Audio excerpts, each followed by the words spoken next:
السلام علیکم ناظرین حضرات، چینل کو ابھی سبسکرائب نہیں کیا ہے تو چینل کو سبسکرائب کر لیجئے، ساتھ میں بیل آئیکن ضرور دبا دیجئے تاکہ آنے والی ویڈیو کی نوٹیفیکیشن آپ کو ملتی رہے۔ تو آپ سمجھ گئے اب سبیل کسے کہتے ہیں؟ الطریق الذی فیہ سہولۃ، یعنی وہ راستہ جو منزل تک بآسانی پہنچا دے اسے سبیل کہتے ہیں۔ وہ راستہ جو منزل تک کیسے پہنچا دے؟ بآسانی۔ اب آپ اندازہ لگائیے، یہ بآسانی کی بات ہے، یہ آسانی کب پیدا ہوگی اور کون پہنچائے گا؟ اللہ فرماتا ہے ہم پہنچا دیں گے، اور جب وہ کسی کو پہنچانا چاہے تو اس کے لیے کون سی چیز مشکل ہے؟ وہ ساری تکلیفوں کو آسان کر دیتا ہے۔ شرط یہ ہے کہ ہماری کوشش اللہ کی رضا، ہماری کوشش اللہ عز و جل کی رضا کے لیے ہو۔ مطلب یہ ہوا کہ جو اولو العزم کلمہ حق بلند کرنے کے لیے خلوص نیت کے ساتھ سر دھڑ کی بازی لگا دیتے ہیں، ہم انہیں ان راستوں تک پہنچا دیتے ہیں جن پر چل کر وہ بآسانی منزل مقصود تک پہنچ جائیں گے۔ میرے پیارے آقا صلی اللہ تعالی علیہ وسلم کے پیارے دیوانوں، اور آگے رب قدیر جل جلالہ نے ارشاد فرمایا وَإِنَّ اللَّهَ لَمَعَ الْمُحْسِنِينَ، اور بے شک اللہ نیکوں کے ساتھ ہے۔ اب اس آیت کی تفسیر میں خزائن العرفان میں بعض اقوال آئے ہیں۔ وَالَّذِينَ جَاهَدُوا فِينَا، اس سے مراد کیا ہے؟ کس چیز میں کوشش؟ اللہ کی راہ میں تو کوشش کرنی ہے، لیکن وہ کیا چیز ہے؟ تو حضرت ابن عباس رضی اللہ تعالی عنہما نے فرمایا کہ معنی یہ ہے کہ جنہوں نے ہماری راہ میں کوشش کی ہم انہیں ثواب کی راہ دیں گے۔ حضرت جنید نے فرمایا جو توبہ میں کوشش کریں گے انہیں اخلاص کی راہ دیں گے۔ حضرت فضیل بن عیاض علیہ الرحمۃ والرضوان نے فرمایا جو طلب علم میں کوشش کریں گے انہیں ہم عمل کی راہ دیں گے۔ حضرت سعد بن عبداللہ نے فرمایا جو اقامت سنت میں کوشش کریں گے ہم انہیں جنت کی راہ دیں گے۔ اب یہاں پر شرع عقائد پڑھنے والے طلبہ جانتے ہیں شرع عقائد کے مصنف کا نام کیا ہے؟ علامہ تفتازانی رحمت اللہ تعالی علیہ، ان کی سوانح پڑھ لیجئے آپ۔ حضرت علامہ تفتازانی رحمت اللہ تعالی علیہ زمانے طالب علمی میں بڑے کند ذہن تھے، کوئی سبق یاد نہیں رہتا تھا، کوئی بھی سبق، اور جب بھی درسگاہ میں پہنچتے تھے وہ تو حضرت علامہ تفتازانی رحمت اللہ تعالی علیہ کا طلبہ مذاق اڑاتے تھے اور فرماتے تھے یار یہ کہاں سے غبی آ گیا، اس کو کچھ یاد نہیں رہتا ہے، بڑا عجیب آدمی، ٹائم ضائع کر رہا ہے، یہی ہوتا رہتا ہے۔ لیکن حضرت علامہ تفتازانی رحمت اللہ تعالی علیہ کا شوق علم، وہ سارے تانے برداشت کرتے تھے لیکن پڑھتے تھے۔ وہ کسی کے تانے کی پرواہ نہیں کرتے تھے، بس انہوں نے ٹھان لی تھی مجھے عالم بننا ہے، مجھے پڑھنا ہے، چاہے میرے ساتھی مجھے کچھ بھی کہتے ہوں، مجھے حصول علم میں اپنی زندگی گزارنی ہے۔ تو علامہ تفتازانی رحمت اللہ تعالی علیہ کے اس کوشش اور اللہ کی رضا کے لیے حصول علم کے جذبے کی بنیاد پر ایک رات جب علامہ تفتازانی رحمت اللہ تعالی علیہ آرام فرما رہے تھے تو آقا کریم صلی اللہ علیہ وسلم خواب میں تشریف لائے اور علامہ تفتازانی رحمت اللہ تعالی علیہ کے منہ میں اپنا لعاب دہن رکھ دیا۔ حضرت علامہ تفتازانی رحمت اللہ تعالی علیہ فرماتے ہیں کہ میں جب صبح اٹھا تو میں نے اس کی مٹھاس اپنے اندر محسوس کی۔ اب سرکار مدینہ صلی اللہ علیہ وسلم کا جب دیدار ہوا تو میں نے آقا کریم صلی اللہ علیہ وسلم سے اپنے کند ذہن کے حوالے سے، بچوں کے تانے کے حوالے سے سب میں نے کہا، تو سرکار نے منہ کھولنے کا حکم دیا، میں نے منہ کھولا، حضور نے لعاب دہن ڈال دیا۔ اب حضرت علامہ تفتازانی درسگاہ کے اندر پہنچے، اب مدرس پڑھا رہے ہیں۔ علامہ تفتازانی رحمت اللہ تعالی علیہ نے جیسے ہی مدرس نے پڑھانا شروع کیا اعتراض شروع کر دیا، حضرت یہ ہے تو کیوں، حضرت یہ ہے تو کیوں؟ حضرت اس کا جواب عنایت فرمائے۔ اب طلبہ حیران کہ یہ کل والے تو تفتازانی نہیں لگ رہے، آج تو معاملہ بالکل جدا نظر آ رہا ہے۔ سچویشن یہ ہوئی کہ پوری کتاب ہی جو کچھ اس سے پہلے انہوں نے پڑھا تھا اور جو 10 گاہ میں پڑھ رہے تھے، وہ ساری کتابوں کا علم اللہ نے ان کو نہیں عطا فرما دیا، بلکہ اللہ نے ایسی یادداشت عطا فرمائی کہ ایک مرتبہ جو سن لیتے پھر وہ کبھی بھولنے والی بات نہیں۔ یہ ہے لنہدینہم سبلنا، یہ کیا ہے؟ نہ انہوں نے بادام کھائی، نہ معجون انہوں نے لیا، یہ جو قرآن نے کہا نا لنہدینہم سبلنا، ہم ان کے لیے آسانی کی راہ پیدا فرما دیتے، بس لعاب دہن مل گیا، کام پورا ہو گیا ماشاءاللہ۔ تو طرف سچی ہونی چاہیے، کیونکہ ماشاءاللہ بہت فضیلت کے طلبہ بھی ہیں اور بھی بہت سارے طلبہ ہیں، تو یہ بات آپ کو ذہن میں رہے، اخلاص شرط ہے، اور اس راہ کے اندر جب کوشش کریں گے تو اللہ رب العزت کا وعدہ حق ہے اور یقیناً حق ہے۔ تو میرے پیارے آقا صلی اللہ تعالی علیہ وسلم کے پیارے دیوانوں، اللہ کا یہ فرمانا، اور بے شک اللہ نیکوں کے ساتھ ہے، اور اس کا وعدہ بالکل حق ہے۔ اخلاص و للہیت کے ساتھ اس راہ میں نکلنے والا کبھی اپنے آپ کو تنہا محسوس نہ کرے، بلکہ ہمیشہ یہ سوچے کہ بس وہ قدم بڑھائے، اللہ کی نصرت اس کے ساتھ ہے۔ اب ہماری پوزیشن کیا ہے؟ ہم دعوت و تبلیغ کا کام کرتے ہیں، لیکن وہ نتائج برآمد کیوں نہیں ہوتے؟ سلطان الہند غریب نواز رحمت اللہ تعالی علیہ بنگال کی سرزمین پر پہنچے تو دیکھتے دیکھتے 5 لاکھ لوگوں نے اسلام قبول کر لیا، 5 لاکھ لوگ۔ تو ان کی مادر مشفقہ نے لکھا ان کو، غریب نواز نے اپنی والدہ ماجدہ کو، کہ ماں آپ کی دعا سے 5 لاکھ لوگوں نے توبہ کی اور داخل اسلام ہوئے۔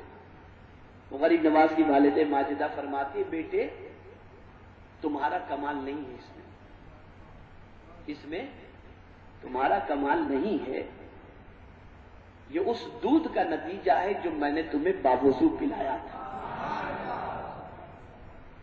باوضو پلایا تھا۔ میرے پیارے آقا صلی اللہ تعالی علیہ وسلم کے پیارے دیوانوں، ضرورت اس امر کی ہے کہ وہ بزرگان دین جو اس راہ کے مسافر ہیں، ان کی راہوں پہ چلنا چاہیے، اور ان کے کرامات کا تذکرہ کر کے صرف داد و دہش لینے سے کام نہیں چلے گا، بلکہ ان کو اپنے لیے رہنما بناؤ اور ان کے نقش قدم پر چلو۔ اب میں جو بات عرض کروں گا، امام غزالی رحمت اللہ تعالی علیہ نے جو فرمایا ہے اور چند واقعات جو انہوں نے بتائے ہیں، اب اس سے ہم میں کا ہر شخص، طلبہ ہوں، مبلغین ہوں، ہم خود اس میں اپنی شکل دیکھ لیں اور اپنے آپ کو تلاش کر لیں تو پتہ چلے گا کہ ہم کہاں ہیں، اور اللہ والے کس طریقے سے اپنے نفس سے جہاد کرتے تھے، جنگ کرتے تھے، اور اسے اللہ اور اس کے رسول جل جلالہ و صلی اللہ تعالی علیہ وسلم کا تابع اور فرما بردار بناتے تھے۔ میرے پیارے آقا صلی اللہ تعالی علیہ وسلم کے پیارے دیوانوں، سب سے پہلی چیز راہ سلوک کے مسافر، اللہ کی راہ میں چلنے والے کے لیے پہلی چیز یہ ہوتی ہے کہ اس کی نظر سب سے پہلے اپنی خامیوں پر ہو۔ کس پر ہو؟ اپنی خامیوں پر۔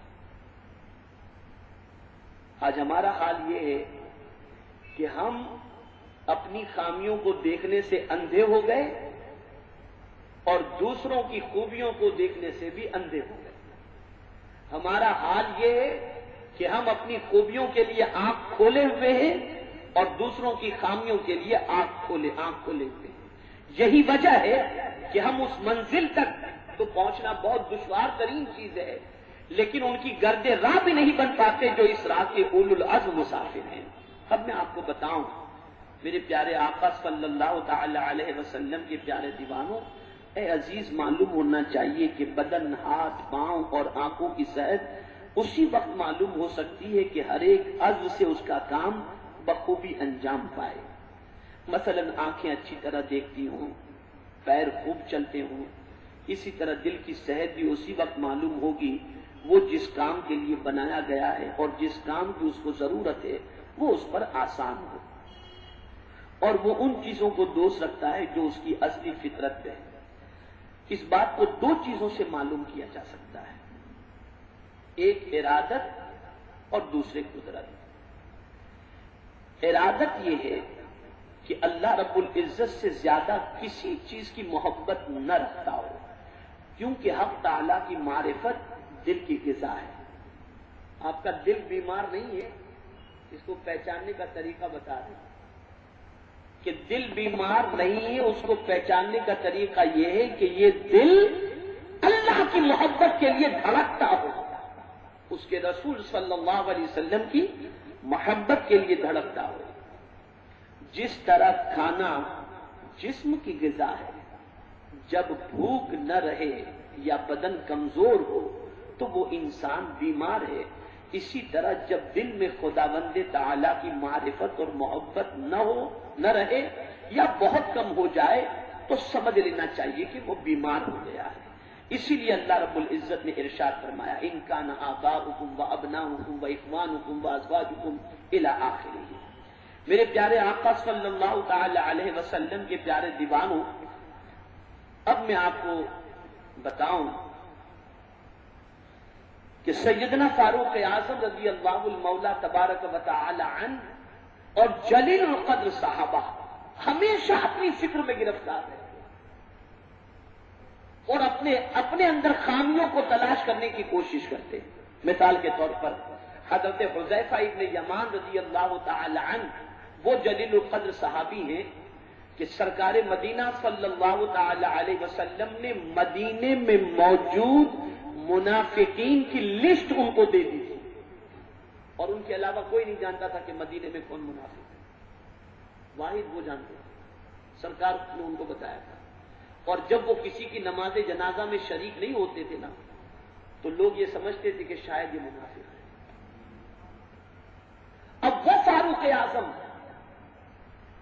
کہ اللہ کے رسول صلی اللہ علیہ وسلم نے جن کے متعلق ارشاد فرمایا کہ میرے بعد اگر کوئی نبی ہونا ممکن ہوتا تو عمر فاروق ہوتے، وہ حضرت حذیفہ ابن یمان رضی اللہ تعالیٰ عنہ کے پاس ایک روز حاضر ہوئے اور عرض کرتے اے حذیفہ میرے دوست ایک سوال پوچھنے کے لیے آیا ہوں اور مجھے امید ہے کہ تم مجھے مایوس نہیں کرو گے.